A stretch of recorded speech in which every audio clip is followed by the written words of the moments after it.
قیام پاکستان میں علماء کا کردار۔ حکیم الامت مولانا اشرف علی تھانوی رحمۃ اللہ علیہ، آپ ہندوستان کے عظیم بزرگ اور دارالعلوم دیوبند کے سرپرست تھے۔ آپ نے سب سے پہلے برصغیر کے مسلمانوں کے لیے علیحدہ مملکت کا تصور پیش کیا۔ آپ نے قائد اعظم اور مسلم لیگ کے سیاسی موقف کی مکمل حمایت کی اور اپنے ہزاروں متعلقین کو قیام پاکستان کی جدوجہد میں مصروف کیا۔ علامہ شبیر احمد عثمانی، آپ دارالعلوم دیوبند کے شیخ الحدیث تھے۔ آپ نے قیام پاکستان کے مشن کے لیے ہندوستان کے بے شمار علماء کو ایک پلیٹ فارم پر جمع کیا۔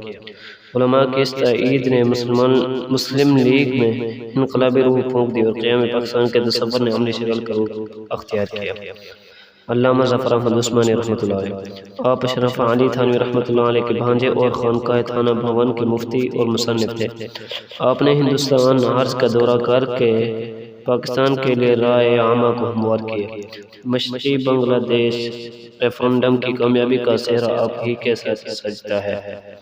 مفتی محمد شفیع رحمۃ اللہ علیہ، آپ دارالعلوم دیوبند کے مفتی اعظم تھے۔ آپ علامہ شبیر احمد عثمانی کے دست راست بن کر تحریک پاکستان میں انقلابی کردار ادا کرتے رہے۔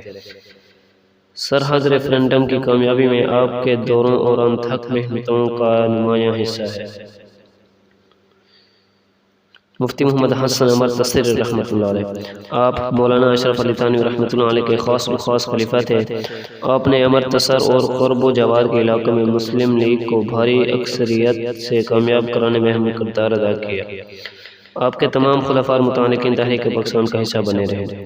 مولانا محمد ادریس کاندھلوی رحمۃ اللہ علیہ، آپ دارالعلوم دیوبند کے شیخ تفسیر تھے۔ آپ نے اپنے دروس اور تصانیف کے ذریعے متحدہ قومیت کے نظریے کی سختی کے ساتھ تردید کی اور پاکستان کی حامی اور دو قومی نظریے کی علم بردار ایک بڑی جماعت کو تیار کیا۔